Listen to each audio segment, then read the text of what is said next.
শহীদ president Zia Rahman সেদিন সম্যকভাবে উপলব্ধি করেছিলেন জনগণকে সঙ্গে নিয়ে যদি একটা শক্তি পৃথিবীকে দেখানো যায়, তারপরে তিনি যদি সেটা আন্তর্জাতিক অঙ্গনে তুলে ধরেন, তাহলে সে অনেক বেশি একটা শক্তিশালী হবে।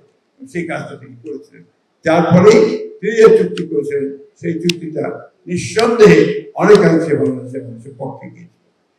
কিন্তু দুর্ভাগ্য আমাদের যে যখন এই চুক্তিটি প্রথম হয়, অর্থাৎ 1973 সালে শেখ মুজিবুর রহমান যখন প্রধানমন্ত্রী, তিনি যখন এই চুক্তি অর্থাৎ ফারাক্কার পানি আসার জন্য অনুমতি দেন, বাঁধ চালু করার অনুমতি দেন, তখন থেকে কিন্তু এই দেশের সর্বনাশটা শুরু হয়। আজকে তারপর অনেকবার কষ্ট চেষ্টা হয়েছে, শহীদ প্রেসিডেন্ট জিয়া রহমান চুক্তি করেছেন, পরবর্তীকালে আমাদের দেশনেত্রী বেগম খালেদা জিয়া চুক্তি করেছেন এবং শেখ হাসিনা একটা চুক্তি করেছেন। কিন্তু প্রধান বিষয় যেটা আমাদের আনন্দ নিশাদ সাহেব বলেছেন, যেখানে চুক্তি কয়েক বছরের জন্য হলে চলবে না, এই চুক্তিটা হতে হবে ইনফিনিটি পিরিয়ড, পরবর্তী যে কোনো চুক্তি আর আগ পর্যন্ত এটাকে আপনার থাকতে হবে, যে কার্যকরিতা থাকতে হবে। মূল বিষয়টি যেটা, যে কথা আমরা বলতে চাই, বারবার করে বলার চেষ্টা করছি আমরা, যে মানুষ যদি সংগঠিত না হয়, মানুষ যদি নিজের দাবির জন্য যদি আমরা সংগঠিত না হয়, তাহলে সেই দাবি কখনো আদায় করা যায় না।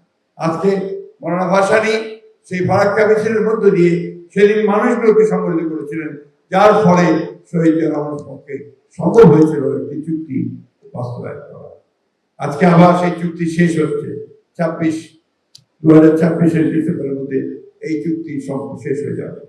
এখন প্রশ্ন এসছে, যে কথা নিষেধ করলেন, যে এই চুক্তি যদি এক্সটেনশন না হয়, পানি আসার ব্যাপারটা যদি নিশ্চিত না হয়, তাহলে আমরা যে কাজটি এই সরকার করতে যাচ্ছেন, আমি ধন্যবাদ জানাই আমাদের প্রধানমন্ত্রী জনাব তারেক রহমান সাহেবকে, যে অত্যন্ত দ্রুততার সঙ্গে তার নির্দেশে আজকে পদ্মা ব্যারেজ অথবা আপনারা যাই বলেন সেটা একটা নির্মিত হওয়ার সিদ্ধান্ত ইতিমধ্যে নিয়ে নেওয়া হয়েছে। এবং এই সিদ্ধান্তটা একটা আরেকটা ঐতিহাসিক সিদ্ধান্ত, যে সমস্ত ভূখণ্ডকে উপেক্ষা করে, অর্থাৎ অন্যান্য যে সমস্ত শক্তিগুলো আছে বা দেশগুলো আছে, তাদের ভূখণ্ডকে উপেক্ষা করে কিন্তু এই সিদ্ধান্ত নিয়েছে।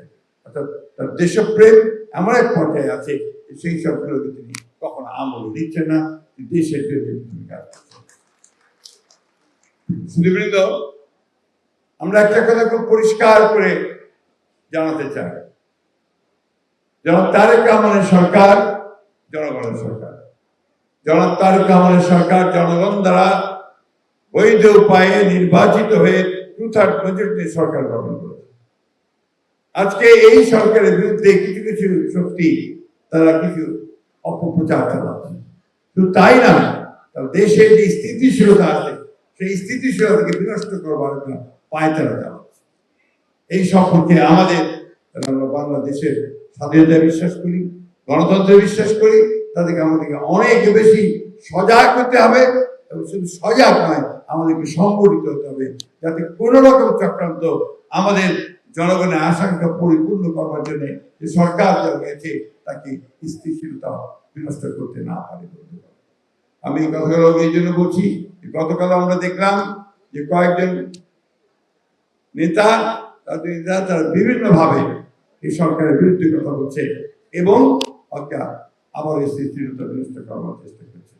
আমরা আজকে এই আলোচনা সভার মধ্যে দিয়ে এই স্পষ্ট কথা বলতে চাই সকলকে, যে বাংলাদেশের জনগণ যারা বুকে রক্ত দিয়ে যারা গণতন্ত্রকে অর্জন করেছে, তারা কখনোই কোনোভাবেই কোন রকম চক্রান্ত ষড়যন্ত্রকে এখানে মাথা তুলে দাঁড়াতে দেবে না। একই সঙ্গে আজকে আমরা ভারতের সরকারের কাছে স্পষ্ট বার্তা জানাতে চাই এই আলোচনা সভার মধ্য দিয়ে, যারা আলোচনার মাধ্যমে অবিলম্বে এই ফারাক্কার যে চুক্তি, সেই চুক্তি বাংলাদেশের জনগণের সঙ্গে আলাপ করে তাদের অভিপ্রায় অনুযায়ী, তাদের প্রচার অনুযায়ী এটাকে সম্পাদন করতে হবে। এটা খুব পরিষ্কার কথা আমাদের।